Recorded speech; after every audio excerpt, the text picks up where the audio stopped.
एक नई वीडियो के साथ आज मैं फिर हाजिर हूं, आपका होस्ट दोस्त विक्रांत जोशी। आपका स्वागत करता हूं मेरे रिव्यू मास्टर में, जिसमें हम लेकर आते हैं वर्ल्ड अफेयर्स और डिफेंस की दिन भर की टॉप खबरें। तो चलिए जान लेते हैं। अपनी सबसे पहली खबर की बात करेंगे तो भारत रशिया और इंडोनेशिया के रिलेशन से लेकर आ रही है और मेनली ब्रह्मोस मिसाइल की डील को लेकर आ रही है।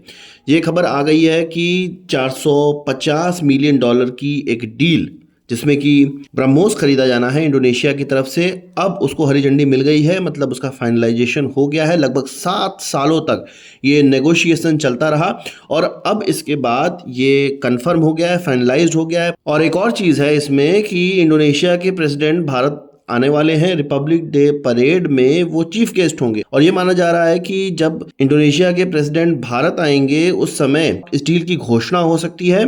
इसीलिए ये डील अभी उनकी यात्रा से पहले ही फाइनलाइज कर दी गई है ताकि भारत पहुंच के इसकी घोषणा की जा सके। अगर ऐसा होता है तो इंडोनेशिया दूसरी कंट्री बन जाएगा जिसको कि ब्रह्मोस का एक्सपोर्ट हो रहा होगा। रशिया यहाँ पर इसलिए इन्वॉल्व है क्योंकि भारत और रशिया के बीच में जो ब्रह्मोस एरोस्पेस बनाया गया है उसमें रशिया का भी योगदान है, भारत का भी योगदान है और इसकी क्रिटिकल कंपोनेंट रशिया से ही आते हैं। रोसोबोरोन एक्सपोर्ट, जो कि रशिया की एक स्टेट ऑर्गेनाइजेशन है, उसके द्वारा इस डील को फाइनलाइज करने में एक बड़ी भूमिका निभाई गई है। यहाँ पर रशिया भारत के माध्यम से अपने डिफेंस एक्सपोर्ट को भी बढ़ाना चाह रहा है क्योंकि ये ब्रह्मोस एरोस्पेस का अगर मुनाफा बढ़ेगा, उसका एक्सपोर्ट बढ़ेगा, तो इससे रशियन कंपनी को भी फायदा होगा या रशिया को भी इनडायरेक्टली फायदा होगा। साथ ही साथ रशिया से इसके कुछ क्रिटिकल कंपोनेंट आते हैं तो उस चीज़ में भी रशिया को बिजनेस प्राप्त होगा। रशिया पे सैंक्शंस लगे हुए हैं और वो अपने डिफेंस एक्सपोर्ट को बढ़ा नहीं पा रहा है। भारत यहाँ पर एक तीसरी कंट्री बनकर उभरा हुआ है जो कि सैंक्शंस से बचा हुआ है डिफेंस एक्सपोर्ट के मामले में। और रशिया को ये लगता है कि अगर भारत की यहाँ से अगर एक्सपोर्ट बढ़ाया जाए तो इनडायरेक्टली उनको भी मुनाफा होगा, भारत को तो मुनाफा होगा ही। साथ ही साथ इस एक्सपोर्ट बढ़ने से या इस तरह के कस्टमर आने से भारत को भी फायदा होने वाला है। भारत का जो ब्रह्मोस है वो बहुत तेजी से एक्सपोर्ट होगा। 2 कंट्री ऑलरेडी हो चुके हैं, वियतनाम से भी बात चल रही है, उसका भी फाइनलाइजेशन हो सकता है। और अगर ब्रह्मोस की हम लोग बात करें तो एक नई अपडेट निकल कर आई है। इसका जो पहला कस्टमर था फिलीपींस, उसकी तरफ से भी फिर से भारत के पास अप्रोच किया गया है कि वो लोग एक land based anti ship missile system और ज्यादा संख्या में लेना चाहते हैं भारत से। इससे पहले $375 मिलियन की एग्रीमेंट में 2 बैटरीज वो लोग लिए थे हमसे, फर्स्ट बैच उन्होंने हमसे लिया और अब फिर से फिलीपींस की मरीन कोर के द्वारा भारत के साथ नेगोशिएशन किया जा रहा है। नेगोशिएशन क्या बातचीत करी जा रही है कि कुछ 7-8 बैटरीज और हमें लेनी है और अपनी पूरी जो सीमा है उसको प्रोटेक्ट करना है चीन के जहाज़ों के खिलाफ या चीन के जो वेसल्स हैं उनके खिलाफ।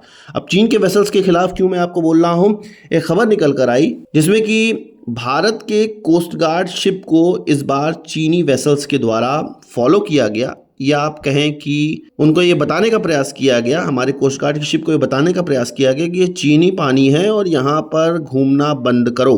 भारत का ये जो कोस्ट गार्ड शिप था ये जापान से एक गुडविल विजिट के बाद वापस आ रहा था। चीन का एक कोस्ट गार्ड शिप 3304 इस वेसल का पीछा करता रहा या इसके साथ चलता रहा और ये जो पानी था, ये जो क्षेत्र था वो फिलीपींस के अंडर में आता है, पर यहाँ पर चीनी कोस्ट गार्ड का शिप घूम रहा था और भारत का पीछा कर रहा था।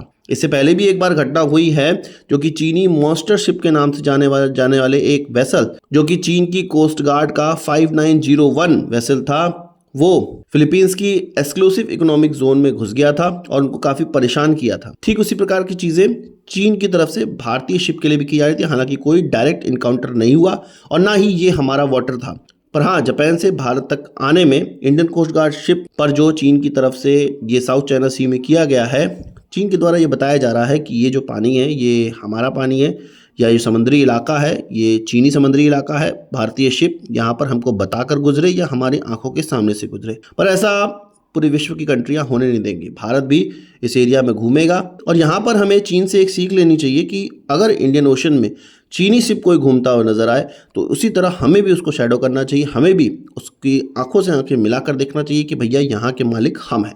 आपका क्या कहना है इस पर कमेंट बॉक्स में जरूर बताइएगा। बात कर लेते हैं एक बहुत बड़े रडार की जिसको वोरोनेज कहा जाता है और ये रशियन रडार है जो कि डीआरडीओ की फैसिलिटी में अब लगाया जाएगा। डीआरडीओ की कर्नाटका वाली फैसिलिटी में इसको लगाया जाएगा। इसकी जो रेंज है वो 6000 किलोमीटर की है। मतलब अगर भारत के बॉर्डर से बात करी जाए, चीन और पाकिस्तान से लगने वाले बॉर्डर से, तो लगभग 2800 किलोमीटर दूर ये रडार भले ही लगेगा पर चीन के बहुत ज़्यादा अंदर तक इसके द्वारा देखा जा सकेगा तक, और पाकिस्तान के तो पूरी एरिया को ये कवर कर लेगा। ये जो इलाका है जहाँ पर ये रडार इस्तेमाल किया जाएगा या यहाँ पर लगाया जाएगा, ये ऐसा इलाका है जहाँ पर इसरो की फैसिलिटी भी है, DRDO की फैसिलिटी भी है और बार्क की फैसिलिटी भी है।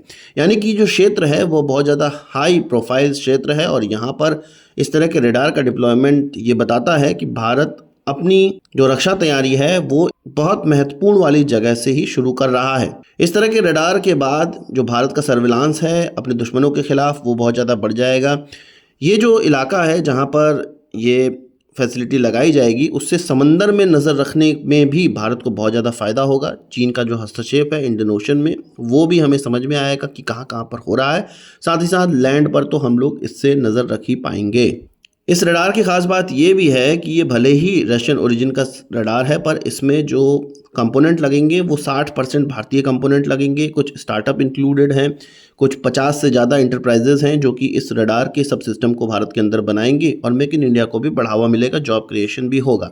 तो सुरक्षा के साथ साथ जॉब क्रिएशन भी एक मेन मोटो है इस प्रोजेक्ट को भारत के अंदर लगाने में। आपका इस पर क्या कहना है कमेंट बॉक्स में ज़रूर बताइएगा। बात कर लेते हैं भारतीय आर्मी के एक इनिशिएटिव की, या एक ऐसे स्मार्टफोन इनिशिएटिव की जो कि अब धीरे धीरे फल फूल रहा है और इसका इस्तेमाल भी किया जाने लगा है। संभव नाम का एक मोबाइल फ़ोन बनाया गया है जिसको कि secure army mobile Bharat version नाम दिया गया है। संभव का मतलब ये जो मैंने आपको बताया फुल फॉर्म।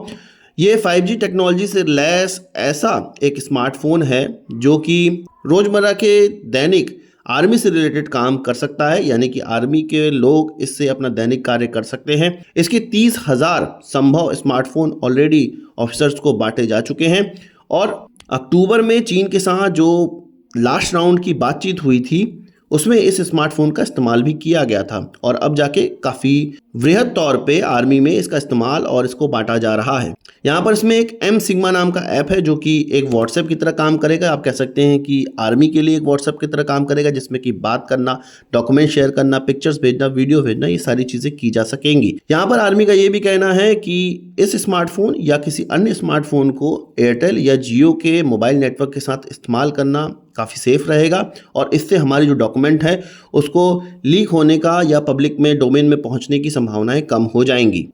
कुल मिला के ये है कि अब हमें लगता है कि आगे चल के जो आर्मी का सारा कम्युनिकेशन होगा वो एक स्पेशल डिवाइसेस के माध्यम से होगा। जिस प्रकार से चीन हर डिवाइसेस में घुस चुका है, भारत ये चाहता है कि भारत के अंदर मैन्युफैक्चर हुआ एक ऐसा स्मार्टफोन हो, एक ऐसा कम्युनिकेशन सिस्टम हो जो कि हर फौजी के हाथ में हो, या अभी कुछ ऑफिसर्स के हाथ में हो जिनके पास बहुत अंदर की जानकारी होती है। कम से कम डेटा ब्रीच इलेक्ट्रॉनिक सामानों के माध्यम से ना हो सके।